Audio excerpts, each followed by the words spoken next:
Welcome to the World Builders Anvil, episode 321. 8 tips to share your world building. Maybe 9. I don't know. Michael will probably have an opinion or two. I sometimes do. I mean, every now and then I have a thought or an opinion. He has once. Don't know where to start building your fantasy world? Do you need more? Does it make sense? Forget any worries and become a crafter of imagination. This is the place where we will prime your mind. Now, it's time to heat up the forge. Break out the mithril ingots and hammer. Welcome to the World Builders Anvil. I'm Jeffrey W. Ingram. And I'm Michael Miller. Let's sup from the muck of Java and build. Welcome back. Thoughtless as ever, my name is Jeffrey W. Ingram. And still with good lungs, I am Michael Miller. Woo-hoo. Yes, I hope everyone's doing well. It's been a little bit since we've recorded. We're out in Connecticut. The COVID crisis has worsened. I hope everyone who listens is safe or healthy enough. Yeah, we're pretty much on lockdown. The only people that are allowed to work are those that are being deemed essential. Mm-hmm. So lots and lots of businesses are closed. So if you're feeling the pinch, I hope you and your family are hanging in there. I fortunately am essential, so I am working. Mm-hmm. My wife is not. Not that she was working much right now anyway. She's only working 1 day a week, but she's not allowed to go in and she's not allowed to go to school, which sucks. Fortunately, my brother works from home, so he's still working. And my sister is also deemed essential. She's in North Carolina. So we're all working, which is great. But also a little they're both working at home.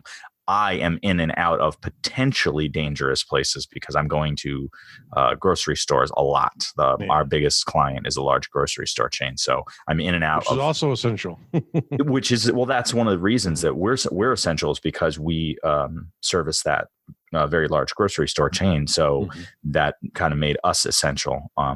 But it also puts me in, around a lot of people. So it can be tough to social distance when people are like right near me. And it would be tougher too, like if you're living with someone who has condition like lung conditions, or health conditions, or they're like 70 plus, I would probably self-quarantine myself away from them, which could be difficult to do. Yeah. But it's crazy times. And I guess as we're saying, we're hoping you're all doing good. So we're going to a nice little world building show here for our few minutes of escapism into our unreality. So no, go ahead. I was just about to, antagonize you and say, what are we going to talk about? The last 2 episodes, we talked a lot about don't worry about the world building. Don't worry about it at all. Find those great details, those great moments in your stories at work. So I figured this episode, let's go the complete opposite direction and go, okay, you've world built way too much because you're like me. And now you're trying to figure out, how do I share some of this cool stuff without just sounding like the book of Deuteronomy or Numbers from the Bible, which if you've ever read those two are not the most exciting books in the world. Is one of those the one that is like so-and-so begat so-and-so, so-and-so begat so-and-so, so-and-so begat so-and-so? The other one's like, and thou shalt have like a turnip every Tuesday at 4. I think is the other one. Deuteronomy is a lot of the law stuff, and Numbers is the genealogy. Yeah. The genealogy. The kind of stuff you really, sometimes you want to share. There's like the world builder view wants to share, and the world builder geeks like me are like, we kind of dig it, but we're in the vast minority. So, and as always, I want to dedicate this episode to the Lord of Rain and Dew, Ball, who is right now, all 20 pounds of him is in my arms, making this an extra special recording episode. So thank you, Ball Kitten. No one knew he was a cat, but he is. Yeah, Ball is funny because spell Ball? Baal. Baal. Yes. Yeah, named after an Egyptian god? It is a Canaanite god. But technically, ours was named after a Gua'uld system lord from Stargate, who was the same name as and pretended to be the Canaanite god back in antiquity, according to the mythology of Stargate. He's in my arms, and he's a big Maine Coon cat. So wish me luck, folks. Okay. Good luck, folks. So the idea is you do, and I know I've talked about this. We talked about this a lot the last couple episodes.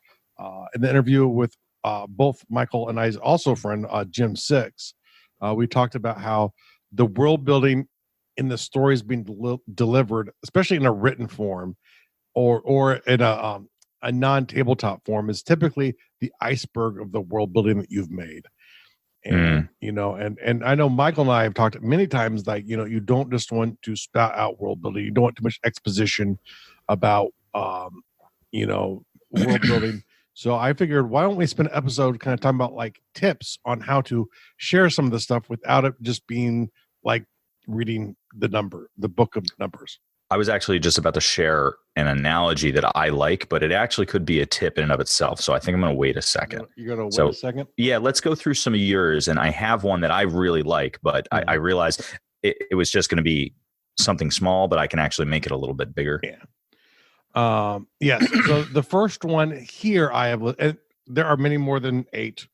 And like I said, I started off at 7 when I put this in the show notes for Michael. I'm up to 8. I probably have about 15 more in my head. I can get too easy, but they're just ways that you can brainstorm and come up with many different variations of these as well too. Let me just make it a conversation. So the first one I want to talk about is curious characters. Now, this is the best. I love curious characters, which is probably why I read the Hardy Boys when I was a kid. I love Scooby-Doo. I love mysteries because it's the curious characters who they keep looking at stuff that most people would ignore. And so the problem is sometimes of world building is if everyone's used to the giant church structure, when they're walking through town, they're not going to pay much heed to it.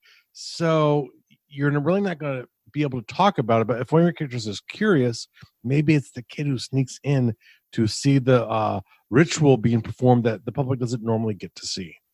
And maybe everyone's accustomed to seeing that church from the outside, but there's a lot of people that don't go into it. So then you have the perspective of the person, and they can share what the architecture and all the gold leafing and all the etchings on the walls and the statues. So, and it's a relatively modern idea too of people being involved directly in rituals. Sometimes the rituals would be performed in front of people. Sometimes they'd be performed behind closed doors. Like a lot of times, like, where God was evoked, people would never see that, but like, they might carry the statue of the God around town after it was invoked, but you wouldn't be there for the actual ritual to invoke the God into the statue to walk around town with. But it's a great thing. Curiosity killed the cat, which one makes it a great thing. But, the tip is you could do it for exposition, but, make it a relevant feature to the story. Maybe that's a way a subplot's going, or maybe the main story starts with the character sneaking into the temple and realizing that they're sacrificing young virgin toads, and that begins his adventure. So, and really that's kind of the key in any of these is it needs to be part of the greater story for it not to be the exposition. Yes. And I think that's a good, I think, if you think out your stories, take the characters in places you want to share through times that you want them to share about.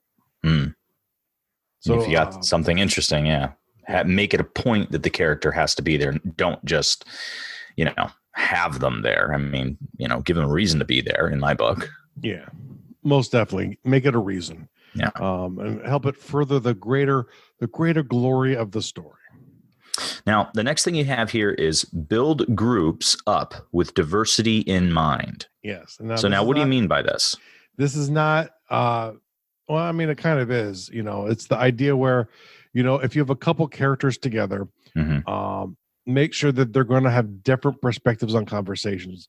Yeah, it's okay to have an occasional yes man toady in there, but you want characters with multiple perspectives. So when they're actually having conversations, whether it's a group of adventurers or the antagonist with like his fiendish fellows discussing their plans, whatever it is, whenever they're talking about something or somewhere or someone, if they have different opinions, you can start hitting it from different angles, and it gives you an opportunity to introduce world building elements that aren't relevant.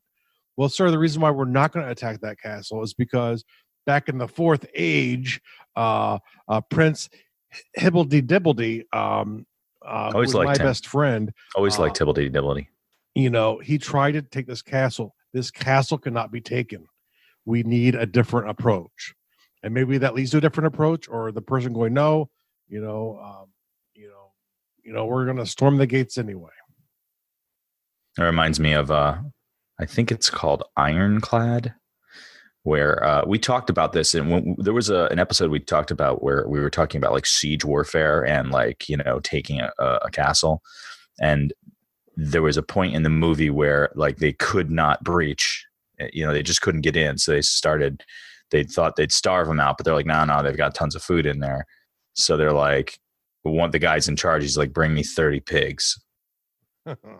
And then you realize I know what's going to happen because I know the tactic, but my wife didn't. So it broke into an interesting conversation because I reacted to his request for 30 pigs, and she's like, why does he want pigs? Kind of like what I just did. Like, you're like, oh no, this is not going to be pretty. Yeah.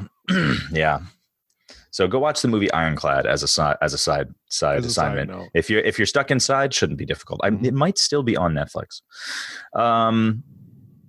Okay. You want to move to the next one? Yeah, sure. All right. Go ahead. The next one is have a big day coming up. It's like worlds are things where things happen in. And, I've just been going over the first book in the Wheel of Time series for the first time since, I was 12 or something, a long time ago. And they're sitting there and it's like, it's been a hard winter. So everyone's looking forward to the festival that's coming up. But it gives you a great excuse to know about this festival, talk about this festival and how it affects at least the people involved in the story there. So if you have one of those things coming up in your book, or in your story, it gives you an excuse to talk a little bit about the area and the history and why this is so important. And how different people celebrate.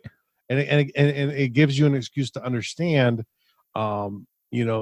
that these people are more than just characters to set up the next chapter, but there are things happening, and sometimes they're going to be close, the festival there, or it's going to be the conjunction of the 7 worlds is going to happen, and we're going to be in a really crappy Marvel movie, which I didn't think was really that crappy. But which one? The Dark World Thor. Dark World Thor. And I didn't think it was horrible, but it was definitely a little bit more boring. But the idea is because of this conjunction was this big thing, it gave you an excuse to talk about it. You got the exposition of why the bad guy was the bad guy. So you got to learn a little bit about him through the stories that talking about the previous conjunction, like 5,000 years ago or whatever it was. So sometimes it's like a massive event that is very rare. Sometimes it's an annual event. It could be someone's birthday. It doesn't even have to be so big, I can't wait I like to for talk the about next Thor. The birthdays for peasants in my world. They have what they call King's Day, and so there are no kings in the Badrakan culture. That is forgotten. There was kings that lost everything to the orcs because of their corruption. So, when it's your birthday as a peasant, though, because there's no king, you got to wear the crown. You got to be king for the day. But when your day is over, it's done. And so, typically peasant families will have a wooden crown that they pass out and they bring out for every birthday, and they'll sing essentially a song celebrating someone's birthday. But part of it is it's telling the story of, if a peasant could be king is not important here. That is the reason why I have that, is I want to share that detail that kings are not only bad, but the nobles have given the title to the peasants to play with. So it's even less meaningful than it would be. Think if in medieval England you claim to be king for any day, if the king heard it could be a bad day for you. The next one's one of my favorites, actually. and I almost said it while you were talking about the curious character, because the curious character can totally fall right into the fish out of water. So the fish out of water is very simply a character placed in a scenario or a physical place that they have never found themselves in, they don't belong, or it could be a social difference, like he's been moved from one class of society to another. You see that with like the Prince and the Pauper scenarios. So the fish out of water gives you, the writer, a very easy pardon me, sorry guys, my throat is like very scratchy this morning, so I'm continually clearing my throat. So it gives you a very convenient and easy way as the storyteller to share more of the world, because this character is not familiar with where he is. So he is discovering it, he or she is discovering it at the same time you are. So at the same time the reader or, player or what have you is. Yeah. And it doesn't always necessarily have to be like a different, I think Michael did mention this. It doesn't have to be someone from outside of the culture. Sometimes, just being from the one village over, things can seem very different in a world where you've never traveled. What do you mean you don't farm here? What do you mean? We're fishermen. We live on the lake. There's no farming here. You're fiends, it's kind of like, and I don't know how much truth there was to this or not. But it's one of the stories about the sort of the breakup, the great schism in the Catholic Church. And it was during, I think it was the First Crusade. It was definitely one of the early Crusades. So you get this huge horde of Frankish and German barbarians coming down to Constantinople to cross over to go invade the Holy Land. And when they get down into the Balkans and the Eastern Orthodox people, they do, and I'm sure most people know of this, at least the Catholics, they touch their forehead, and then they go down to their bellies, and then they go over to their heart, and then they go across from their heart. And that is how they do the cross. They symbolize a cross. In Eastern Orthodox, it's they start the head, but then they go to the left side and the right side, and then down. So it's essentially the opposite. And there were rumors that when one of the hordes was moving through, that they thought that they were devil worshippers because they were doing it backwards. So they started boiling people and killing the Christians, because they thought they were devil worshippers because they did the cross sign incorrectly. Like I said, I don't know how true that was. There's definitely people in the Balkans boiled at that point, so there's some evidence to it. And the poor Christians on the other side of the straits from Constantinople got murdered as well too. But that's a different story. We're Christians. We're here to murder you because you're not Christians. But we Arabs. But we are Christians. We're Christians and we're Greek. Yeah, close enough. You're in Anatolia, and I've seen a map from the future. And this is called Turkey. Get them all. But yeah. But no, it's just one of those things where, it's like, it could be small details. I like doing class, like a peasant, is the common one where you see the pauper going into the king's court and going, oh, how different is this? And I like that too. But you get the opposite where you have the noble coming down around the peasants and not knowing how to act or react because they've never seen this kind of way of living before, and they think it's backwards and wrong too. So it's just good thing. It's usually the other way around. You do usually see somebody stepping up. Yeah. In class, mostly because as you improve in these like tech levels, it's usually as you improve in class, you tend to stay there. Well, I think people identify you don't tend to move backwards. With trying to move forward. Too. Well, right. It's like an ascension and improvement of life, quality of life. Usually, when you see it the other way, it's not someone who's been reduced. Sometimes there are stories of that, but usually it's more of, the king comes to your village and is, thrown back by how backward it is, and how, or someone hiding.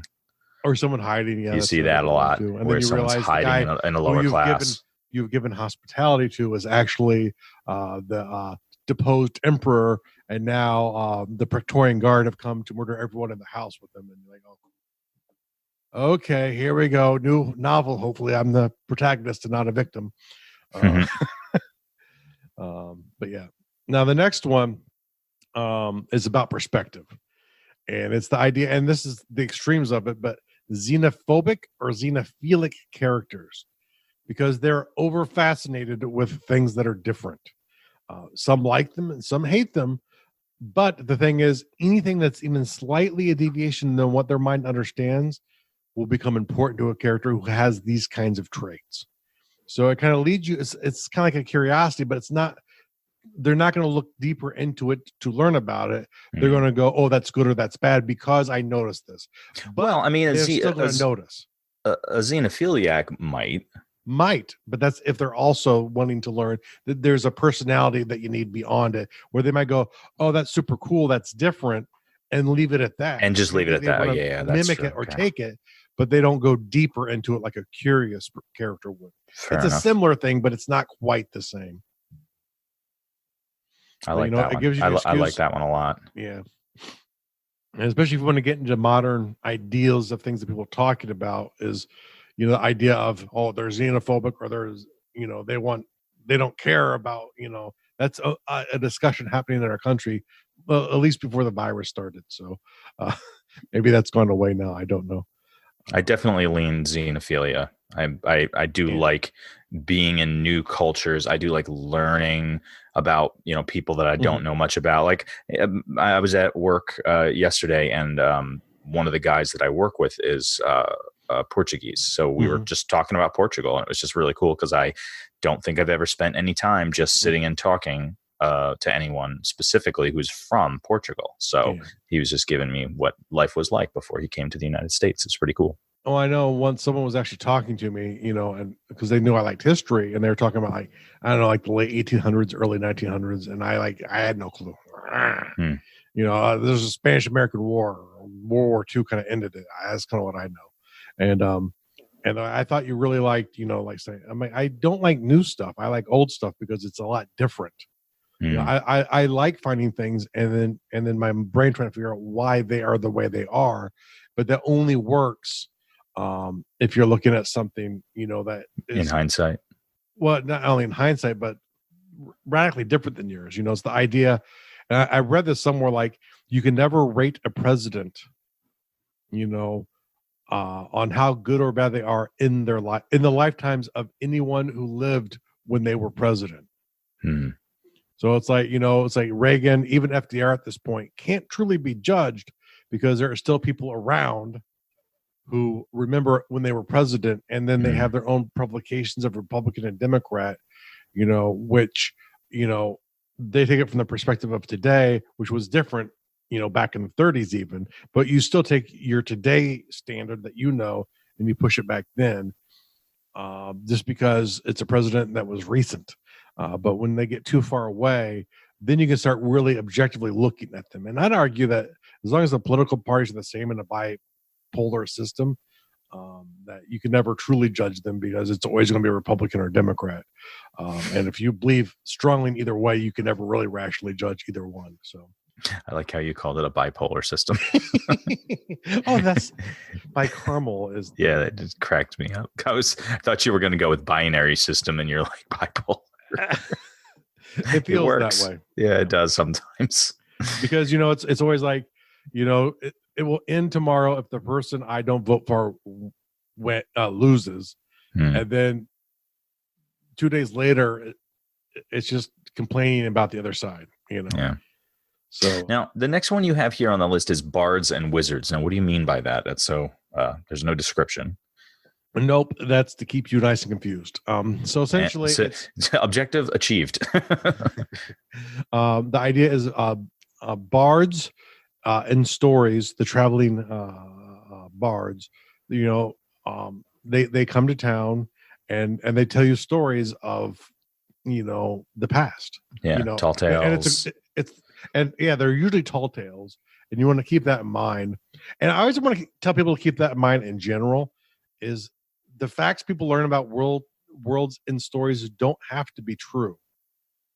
I think too often people take every fact that they learn about a world literally, and that's not necessarily true because you get it from a perspective of an individual, and especially when you're talking about like ages before The more time has gone between, especially if it's an oral tradition. I was just about to say that if you're talking about a lot of people passing around stories that a lot of people that cannot read, if no one wrote it down, it's going to change a lot.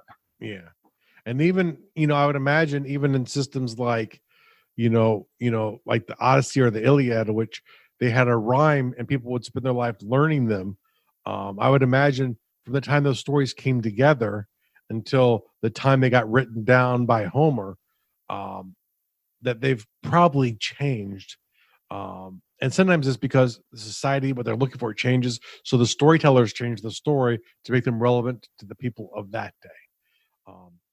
And so, but a lot of novels have this thing where the traveling bard will come to town, or the wizard, which is, a trope, which is the guy who knows too much shows up to give you the information you need. But sometimes they know stuff and they can warn you about things in the world because they know it, because they're the wizard. They have the information, they know.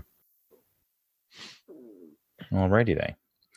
Last thing you have written here is other elders. Yes, this is my favorite. This is we talked about this not too long ago, I think, when we talked about character types that we like.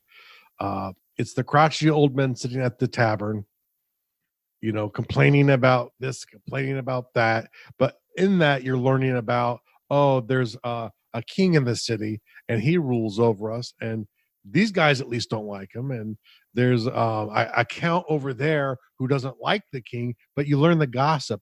And sometimes, the elders might be the old ladies, talking as well, too, gossiping. You never call it gossiping when it's guys. They're just crotchety old men complaining. But it's really, it's the same thing. It's the gossiping, the gossip of the day from the people who are sitting down and talking because they're either old enough where they have a chance to relax, or maybe they're not as mobile as they used to be. So they're just sitting around more because they need to.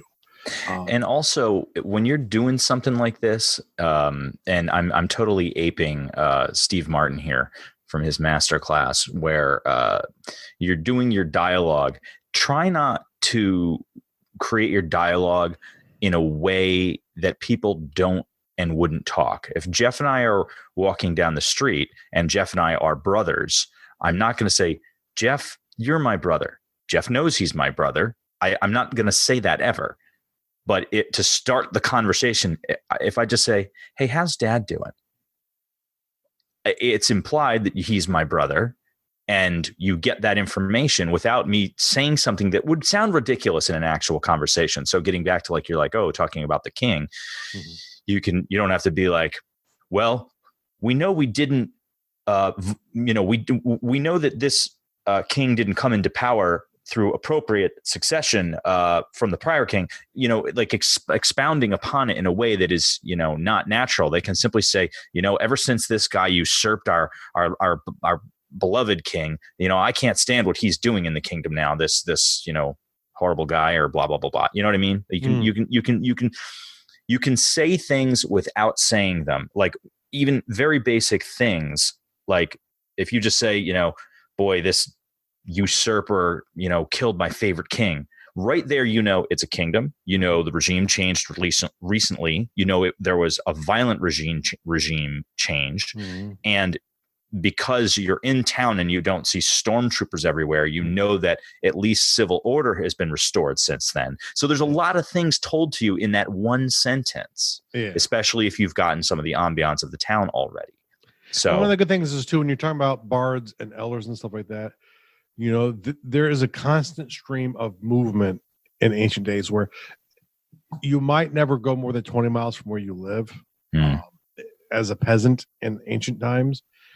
There are certain people whose livelihoods, are like, I buy goods in the city, and I go on this route to all these villages and I sell them, and I buy up other things to bring back to the city. And that's my livelihood every year.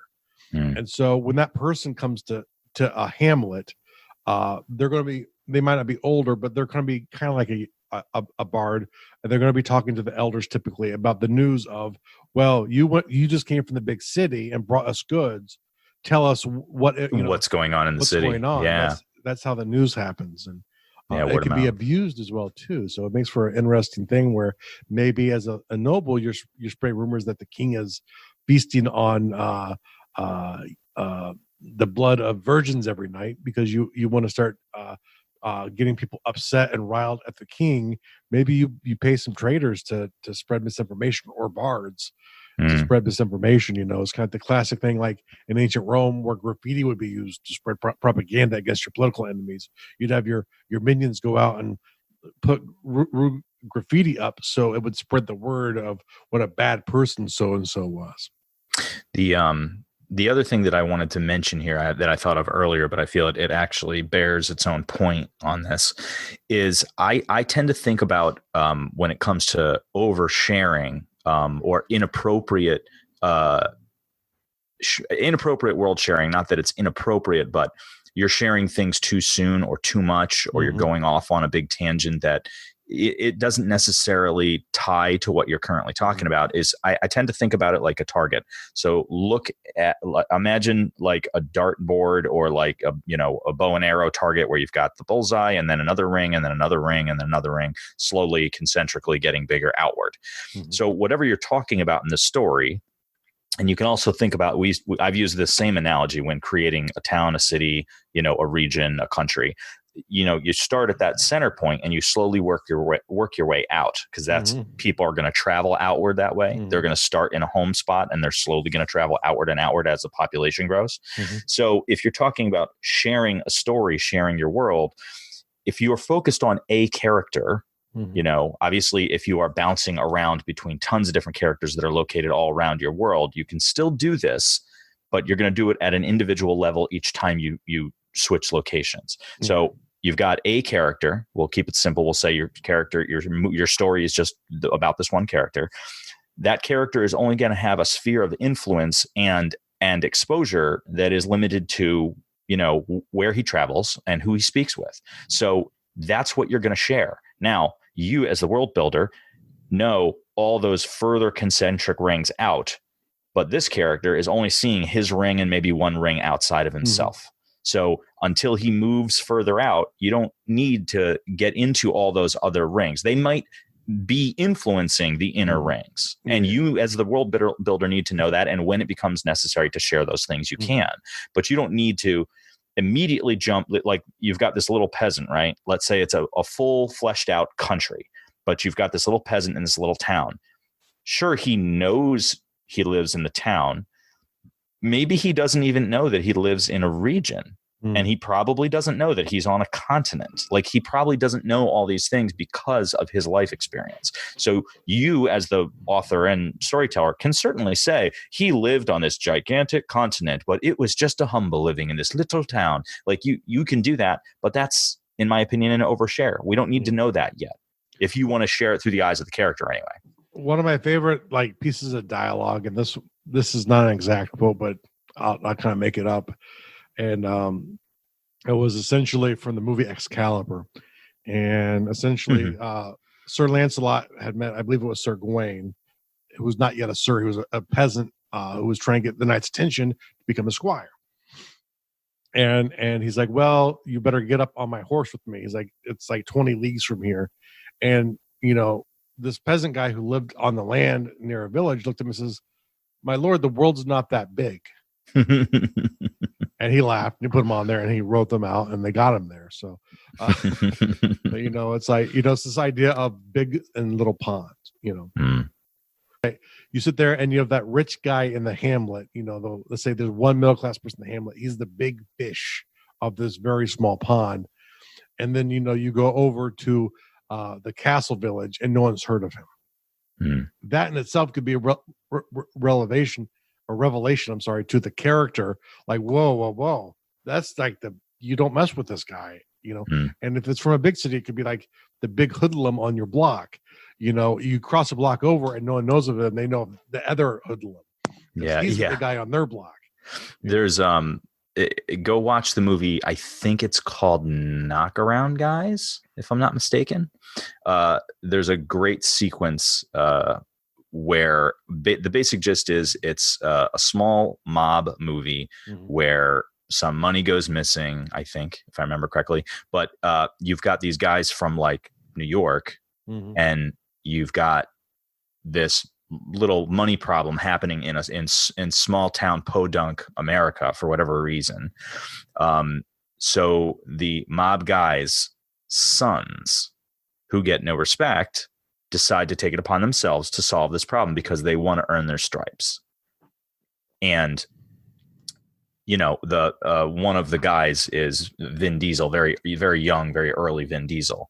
And they go out to, this podunk area, and they're trying to get information and trying to figure out what's going on in town. And there's, of course, some local crime and what have you. So they're like, who's in charge? And a guy's like, oh, I'm in charge. And then they realize, okay, no, he's not really in charge. He's a figurehead. They're very quick about understanding how the power structure works in the criminal element. So they realize, okay, that guy's not the guy. There's another guy. So they wait until another guy shows up and they realize, okay, that's the guy. And that guy is a scary guy locally. But Vin Diesel steps in, and he's a scary guy in the mob. So the other guy's not afraid of him. And then Vin Diesel proceeds to annihilate him. And it is a great scene to see the guy who's a big fish in a small pond realize that he's way out of league against a guy in a bigger guy from a bigger pond. Fish in a big pond. Yeah, exactly. Yeah, that's totally true. So that's a great thing. And then I had one more I had added in here after I shared the show notes with Michael, and I can't believe I didn't think of this like first. And the idea of stories. It could be around the campfire, on the trail, or I was specifically thinking about in the bar. You show up in the bar, let's say like you're a little person and you've been running away. You have no idea of the bigger bad world. You've been chased by these really scary things and you have no idea what they are, just that they frighten you to death. And then you get to like a tavern, in the town you're trying to get to, and you kind of learn that these things are Nazgul, and they're and everyone is petrified. The town guard have shut the gates. They are so terrified of these things.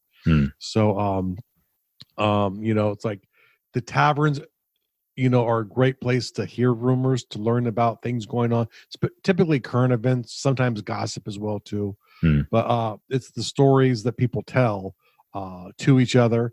The boogeyman that your mom tells you about. I can't remember the one that Michael and I made up, but Ich Wagner. Ich Wagner, thank you. Any kid from Bedrakis would have stories of Ich Wagner, which probably change a little bit region to region, even though he's a real creature that we made up. But parents have stories they tell to scare their kids. That's why you have boogeymen. And that's the reason why if you like research boogeymen on Earth, you get a little bit different versions of what that means. But the idea is the same, where you act good, young child, or bad things happen. So those are the types of stories too that stories within your story that are a great way to share stuff that are true or sometimes maybe not so true about your world. And remember, just because you've said it once does not make it canon. Proving it. Those elves don't know how to fight. You could have a whole series of novels where elves are mocked for their inability to fight, and then all of a sudden you see one fight and they are masterful, and you're like, that's breaking the world canon. No, you get a bunch of dwarfs saying that elves can't fight, and now you've actually met an elf and you realize he can fight. So what that actually tells you is the dwarfs weren't reliable narrators, or it's just that anyone that's ever fought the elves is dead. That's right. There are no witnesses. There's never any living witnesses. The elves, they're peaceful. They're peaceful. Like no one's ever seen them fight. I forget about all of these different types of perspectives you can have for your story, but the one where the narrator is omniscient is to me so boring. I like telling lies and then calling myself a liar later on. I like playing on people's stereotypes and then using that against them. As Michael knows, is playing in my world, like you don't screw with halflings. They will kick your butt. I love the way you play with stereotypes. Yeah. Because there's a truth and archetypes. Something that you can latch onto from classic traditional fantasy, but I like to have my own twist in them. Yeah. For me, like it makes your world approachable, familiar, but still a surprise. Yeah. So I'm a big fan of that. All right. So let's bring this in, shall we? Let's bring her down for a landing. All right. Now, for the world building task, you have create some good excuses. What do you mean by that? To make stuff up and to tell stuff that you really have no need to tell in your story. Oh, I see. Come up with some of your own. You know, what we just used, or come up with your own. Hybrid them together. It doesn't matter how, but come up with some good excuses to share some details that you shouldn't need to. And if you got some that are, better than ours, by all means, go to the World Builders Undercroft and share them. Join the Fantasy World Builders Undercroft, our close Facebook group. That'd be awesome. Give us your tips as the real world task as well. So go to facebook.com/groups/Undercroft and let us know, hey, here's a good technique or tactic I like to use. So and sometimes maybe it's even just a little bit more specific version of what we said, or sometimes it's just something completely different. That, like I said, there are many different ways you can do this. And also as a real world task, everybody keep safe out there. I hope you're all practicing your social distancing without getting too socially secluded. But I hope you're all safe. And remember, you clean before, not after. So see you all next week. You clean before and after. Before and after. Before. Okay. Thank you so much for listening to the World Builders Anvil. We would love it if you would share the World Builders Anvil with 2 of your friends. And so would they. If they are unfamiliar with podcasts, then you get to introduce them to the wonderful world of podcasting. Take them to Stitcher or iTunes, or best of all, just send them to our website, www.gardul.com. That's GARDUL.com.